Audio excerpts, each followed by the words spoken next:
श्री स्वामी समर्थ.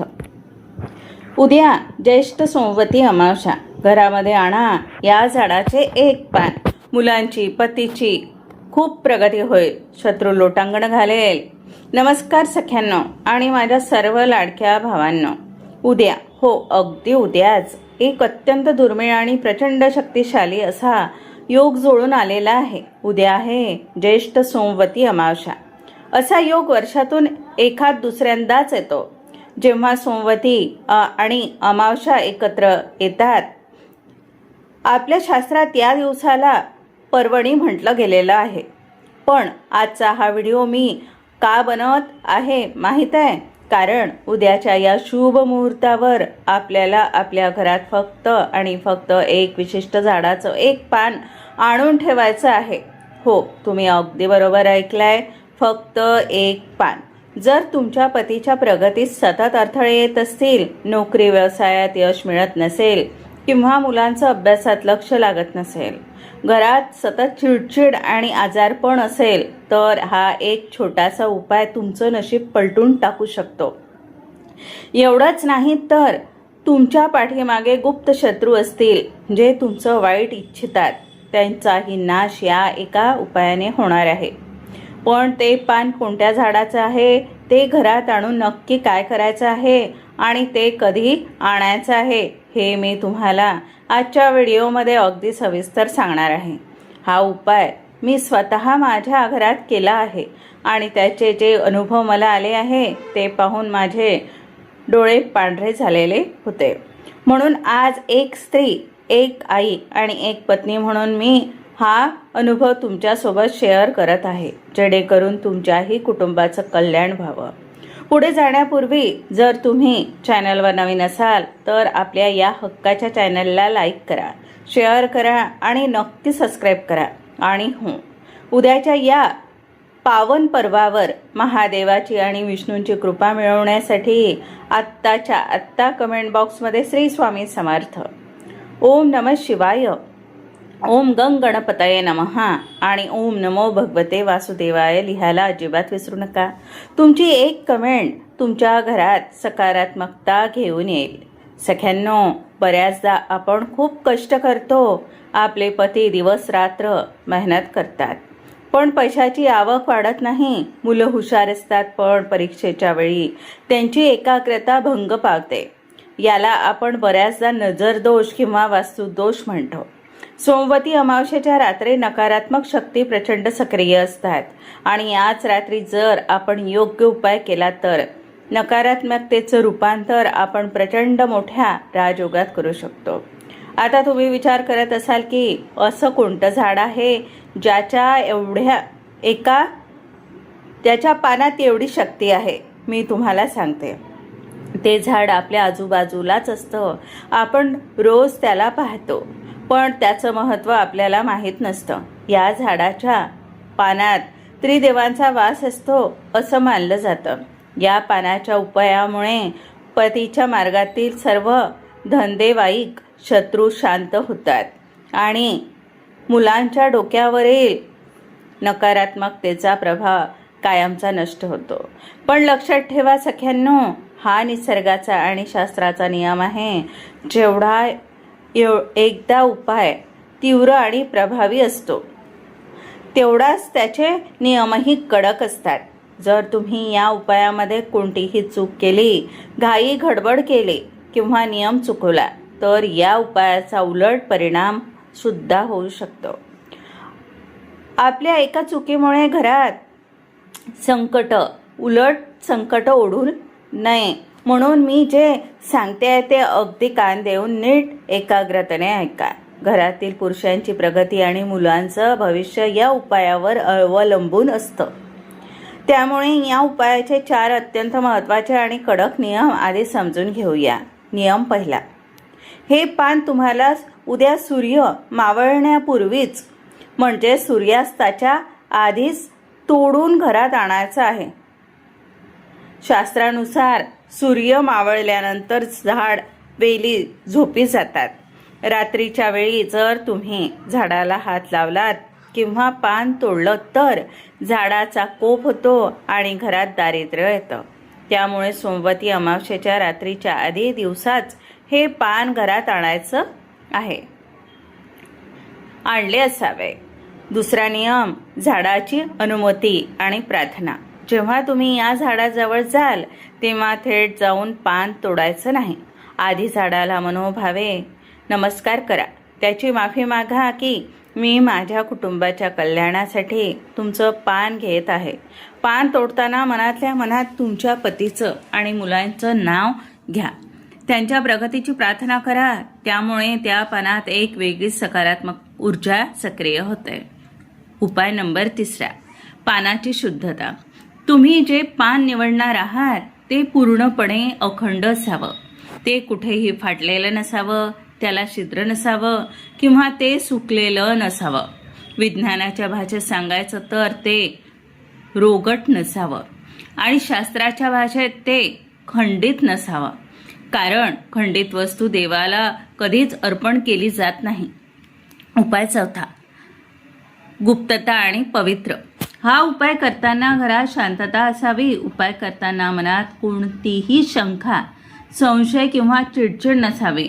हा उपाय तुम्ही पूर्ण श्रद्धेने आणि शक्यतो गुप्तपणे करायचा आहे. मी काहीतरी मोठा चमत्कार करणार आहे असं घरात कोणाला ओरडून सांगायची गरज नाही. एका स्त्रीची मूक प्रार्थना देवाघरी लवकर पोहोचतेच. चला तर मग माझ्या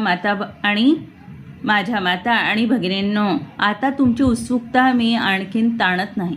जास्त वेळ न घालता मी तुम्हाला सांगते की ते चमत्कारिक भाग्य बदलणारं पान नक्की कोणत्या झाडाचं आहे आणि त्याचे ते 3 विशिष्ट उपाय कसे करायचे आहे. तर सख्यांनो, ते चमत्कारिक झाड दुसरं तिसरं कोणतंही नसून पिंपळाचं झाड आहे. हो, पिंपळाचंच पान. शास्त्रानुसार पिंपळाच्या झाडामध्ये भगवान विष्णू आणि माता लक्ष्मीचा वास असतो आणि सोमवती अमावस्येला या झाडाची पूजा करणाऱ्याला अनन्यसाधारण महत्त्व आहे. आता नीट ऐका. आपल्याला या पिंपळाच्या पानाचे 3 विशिष्ट उपाय करायचे आहे पतीच्या प्रगतीसाठी आणि आर्थिक उन्नतीसाठी. उद्या सोमवारी सोमवती अमावस्येला दुपारी किंवा संध्याकाळच्या आत पिंपळाचं एक छान मोठं आणि न फाटलेलं पान घरी घेऊन घ्या. ते स्वच्छ पाण्याने किंवा गंगाजलाने धुवून घ्या. आता त्यावर लाल चंदनाने किंवा कुंकवाने श्री लिहा. हे पान उद्या रात्री तुमच्या घरातील देवघरात भगवान विष्णू किंवा माता लक्ष्मी यांच्या चरणाशी ठेवा. दुसऱ्या दिवशी सकाळी हे पान तिथून उचलून आणि तुमच्या पतीच्या पैशाच्या कपाटात किंवा तिजोरीत ठेवून द्या.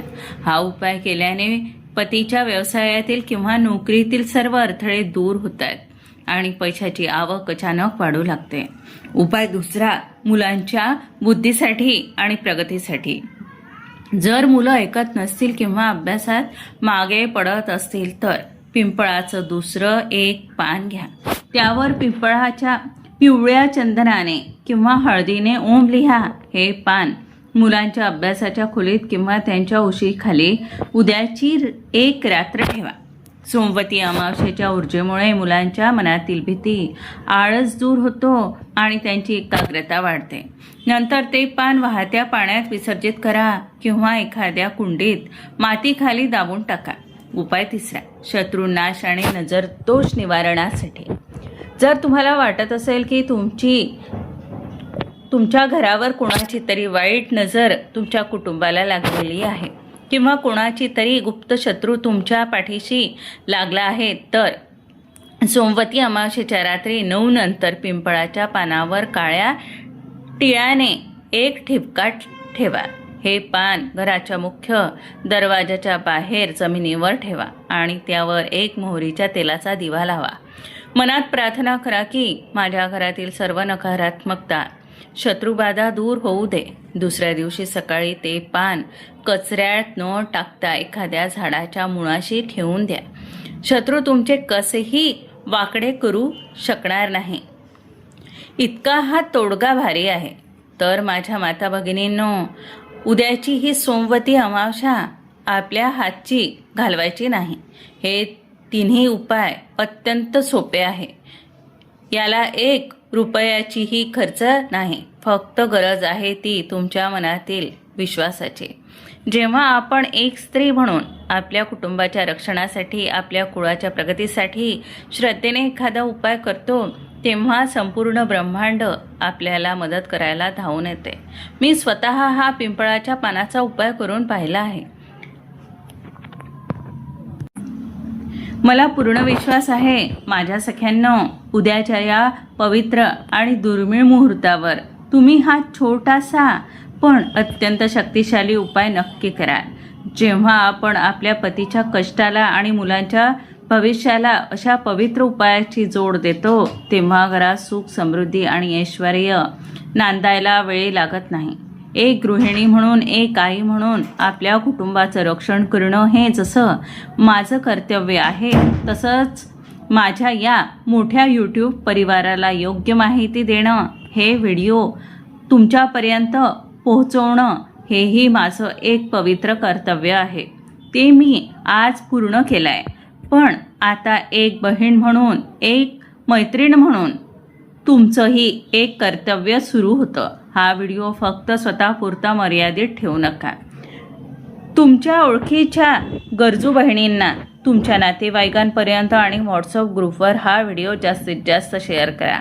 कारण आपल्या शास्त्रात म्हटलं, चांगल्या गोष्टी, चांगलं ज्ञान आणि उपाय जितके आपण इतरांसोबत वाटतो, तितकंच आपलं पुण्य खूप पटीने वाढत असतं.